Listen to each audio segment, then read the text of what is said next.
जय हिंद दोस्तों। तो चलिए बिहार पुलिस का लेटेस्ट क्वेश्चन और जीके जीएस आ चुका है, तो आप लोग जुड़ जाइए और अच्छे से तैयारी कीजिए।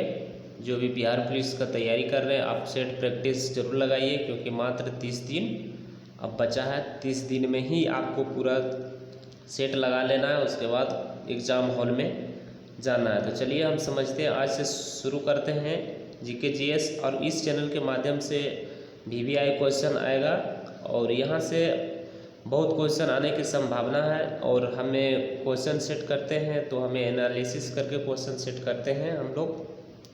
तो चलिए सेट नंबर 1 शुरू करते हैं और बारी बारी से जीके जीएस कंप्लीट करते हैं। तो नेक्स्ट हम लोग क्वेश्चन अब शुरू करते हैं। आइए 1 नंबर क्वेश्चन को हम देखते हैं। सबसे पहले तो सबसे पहले क्या कह रहा है कि ऋग वैदिक काल में प्रजा द्वारा स्वेच्छा से प्रजा को दी गई भेंट कहलाती है। यानी प्रजा को जो भेंट दी जाती थी वो क्या कहलाती है? वो कहलाती है बलि। क्या कहलाती है? बलि कहलाती है दोस्तों। बी नंबर ऑप्शन हो जाएगा। नेक्स्ट हम लोग चलते हैं आगे। नेक्स्ट में क्या कह रहा है कि ऋग वैदिक में कृषि शब्द का उल्लेख कितनी बार मिलता है? कृषि शब्द, कृषि आप समझ रहे हैं दोस्तों कि कृषि किसको कहता है? जो लोग नहीं समझ रहे हैं उसको बताते हैं। जैसे आप खेत उत का आप किसान आदमी हैं तो वो ज़रूर समझते होंगे कृषि किसको कहा जाता है। तो कृषि शब्द का उल्लेख कितनी बार हुआ है, कितनी बार मिलता है ऋग्वेद में? तो ऋग्वेद में 33 बार मिलता है। कितनी बार मिलता है? 33 बार मिलता है। देखिए दोस्तों, ये जो है प्राचीन इतिहास में पढ़ाया गया है, प्राचीन इतिहास में पढ़ाया गया है, जिसमें कि एक ऋग्वेद होता है, ऋग्वेद होता है, और दूसरा होता है ऋग्वैदिक काल होता है, दूसरा होता है उत्तर वैदिक काल, उत्तर वैदिक काल होता है। तो बारी बारी से हम समझते जाएंगे दोस्तों। ऋग्वेद में कृषि शब्द की बात करें तो 33 बार मिलता है। नेक्स्ट हम लोग चलते हैं आगे में। आगे नेक्स्ट क्या कह रहा है उसके बारे में देखता है। देखिए ऋग्वैदिक आर्य थे। ऋग्वैदिक आर्य क्या थे? तो एकेश्वरवादी भी थे और प्राकृतिक पूजक भी थे। देखिए दोस्तों, टाइम नहीं मिलता है सभी डिस्कशन करने का, क्योंकि बहुत लंबा वीडियो बन जाएगा, इसलिए कुछ डिस्कशन हम लेके आते हैं तो ए भी दोनों हो जाएगा इसका। आगे चलते हैं नेक्स्ट में। नेक्स्ट में ऋग्वेद में अग्नि के लिए कितने सूक्तों का उल्लेख किया गया है? तो अग्नि का बात करें तो 200 बार मिलता है। अग्नि का बात करें तो 200 मिलता है, और सबसे ज़्यादा 200 इसमें। फिर नेक्स्ट चलते हैं हम लोग आगे। नेक्स्ट बात करते हैं ऋग्वैदिक काल में प्रजा द्वारा स्वेच्छा में राजा को दी गई भेंट कहलाती है। तो ये तो बता चुके थे, बलि हो जाएगा बी नंबर आंसर। आगे हम लोग चलते हैं नेक्स्ट में। तो नेक्स्ट बात करें तो ऋग्वैदिक काल में आर्यों का प्रमुख देवता कौन था? आर्यों का प्रमुख देवता कौन था? तो इसका आंसर हो जाएगा इंद्र। अग्नि की बात करें तो कितने बार उल्लेख किया गया था?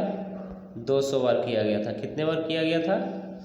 200 बार किया गया था। फिर हम लोग नेक्स्ट में चलते हैं तो इसका आंसर हो जाएगा डी नंबर। फिर हम लोग आगे चलते हैं। आगे क्या दिया गया है कि ऋग्वैदिक काल में आर्यों का प्रमुख देवता कौन है? तो बता चुके हैं इंद्र है। सर्वाधिक 250 बार इसका उल्लेख मिलता है। यानी अग्नि का बात करें तो 200 बार, और इंद्र की बात करें तो 250 बार। यानी ऋग्वेद में सबसे ज़्यादा बार उल्लेख मिलता है इंद्र का। सबसे ज़्यादा की बात करें तो इंद्र बोलता है, और दूसरा नंबर पर बात करें तो अग्नि आ जाता है। नेक्स्ट हम लोग चलते हैं अगला। वैदिक कालीन राजनीतिक व्यवस्था का सही क्रम क्या होगा? देखिए वैदिक काल में जो है राजनीतिक व्यवस्था का सही क्रम, यानी राजनीति जो होता था उसमें उसका सही क्रम, ये सबसे पहले क्या होता था, उसके बाद क्या होता था।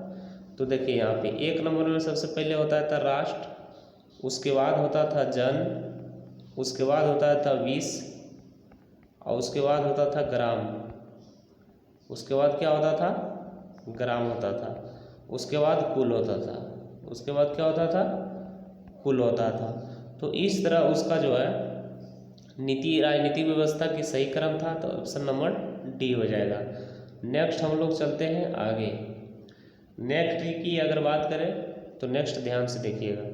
ऋग्वैदिक काल में आजीवक अविवाहित रहने वाली स्त्री को क्या कहा जाती है? यानी जो स्त्री शादी नहीं करता यानी अविवाहित रहता है। अविवाहित का मतलब होता है शादीशुदा नहीं है। उस स्त्री को हम ऋग्वेद में क्या कहते हैं? ऋग्वेद में क्या कहते हैं? तो चलिए समझते हैं उसको। देखिए, ब्रह्मवादी ये हो गया देवी देवता की बात। जो ब्रह्मा में लीन था इसको कहते हैं अमाजु। क्या कहते हैं? अमाजु। आंसर नंबर हो जाएगा बी नंबर। आंसर नंबर क्या हो जाएगा? बी। फिर हम लोग नेक्स्ट चलते हैं।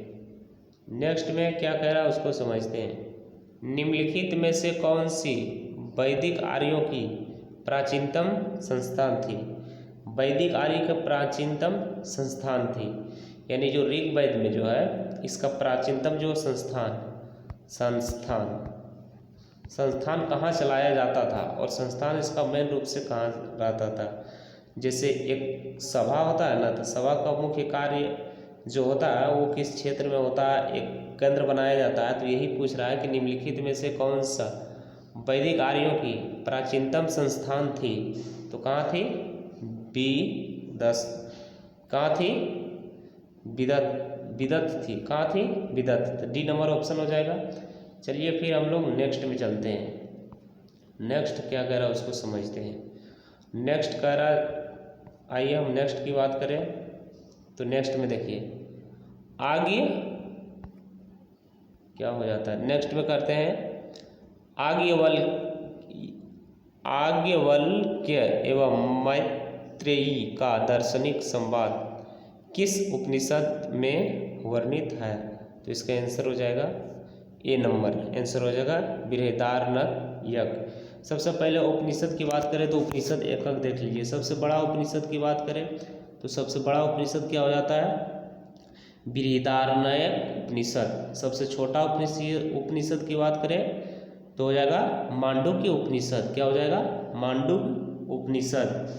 उसके बाद सबसे प्राचीनतम की बात करें छंदो। क्या हो जाएगा? छंदोग्य उपनिषद। सबसे नया की बात करें तो मेगायनी उपनिषद। उसके बाद जिसमें 3 आश्रम की अवस्था हो, जिसमें 3 आश्रम की व्यवस्था है उसे कहते हैं छंदोग्य उपनिषद। जिसमें 3 आश्रम की व्यवस्था है उसे क्या कहते हैं? छंदोग्य उपनिषद।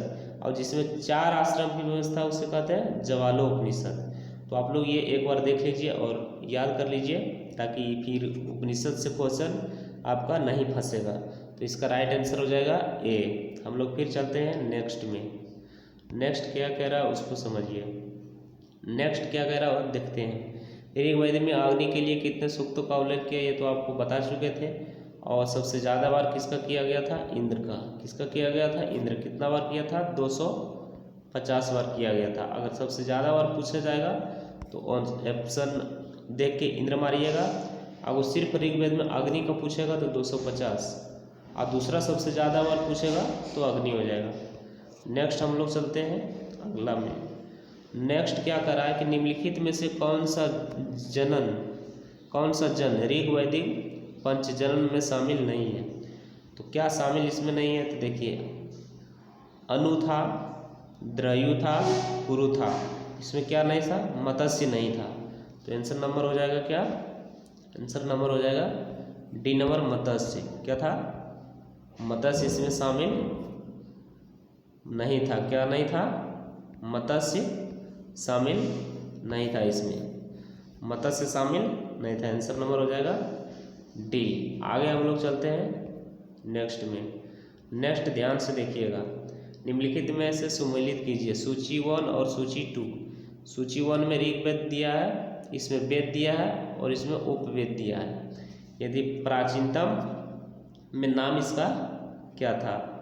चलिए हम बारी बारी से देखते हैं। तो ऋग्वेद को क्या कहते हैं? तो ऋग्वेद को कहते हैं आयुर्वेद। क्या कहते हैं ऋग्वेद को? आयुर्वेद। और आयुर्वेद को क्या कहते हैं? धनुर्वेद। आयुर्वेद को क्या कहते हैं? धनुर्वेद। और सामवेद को क्या कहते हैं? गंधर्ववेद। सामवेद को क्या कहते हैं? गंधर्ववेद। और अथर्ववेद को कहते हैं शिल्पवेद। तो क्या हो जाएगा? एक का 4, एक का क्या हो जाएगा, एक का हो जाएगा 2, एक का 2 और 2 का हो जाएगा 3, 2 का हो जाएगा 3 और 3 का हो जाएगा 4 और फिर 4 का हो जाएगा 1। तो 2 3 4 1, 2 3 4 1, option number C is the right answer. नहीं समझे होंगे तो देखिए, ऋग्वेद को हम बोलते हैं आयुर्वेद, ऋग्वेद को क्या बोलते हैं, आयुर्वेद बोलते हैं। चलिए हम मिलाते जाएंगे फिर से, ऋग्वेद को बोलते हैं आयुर्वेद और आयुर्वेद को बोलते हैं धनुर्वेद, आयुर्वेद को क्या बोलते हैं धनुर्वेद, और सामवेद को क्या बोलते हैं, सामवेद को गंधर्ववेद बोलते हैं, और अथर्ववेद को क्या बोलते हैं शिल्पवेद। देखिए ऋग्वेद जो है ये पूजा में काम आता है, और देखिए यहाँ पे अथर्ववेद की बात करें तो ये जादू टोना का वेद है, और सामवेद का बात करते हैं तो सामवेद हो गया गंधर्ववेद, और सामवेद हम लोग का आता है संगीत में, क्या आता है संगीत में आता है, संगीत में, जिसमें सा रे गा म प द नि सा लिया गया है। और आगे हम लोग चलते हैं फिर नेक्स्ट में। तो नेक्स्ट क्वेश्चन क्या कह रहा है, निम्नलिखित में से कौन सा वेदांग नहीं है। तो देखिए ज्योतिष, ज्योतिष है, कल्प भी है, निरुक्त भी है। उसके बाद इसमें आगम नहीं है, आगम मौर्य काल से लिया गया है, कहाँ से मौर्य, यानी कहाँ से इसका हुआ आगम, मौर्य जो कि मगध का है, क्या है मगध का। तो आई यहाँ तक आप समझ गए हैं, फिर हम लोग चलते हैं नेक्स्ट में। तो क्वेश्चन समाप्त हो चुका है और ये 15 क्वेश्चन था, तो आप लोग ज़रूर मेहनत कीजिए और एक बार सब्सक्राइब कर दीजिए ताकि आने वाले लेटेस्ट वीडियो आप तक पहुंच सके सभी को।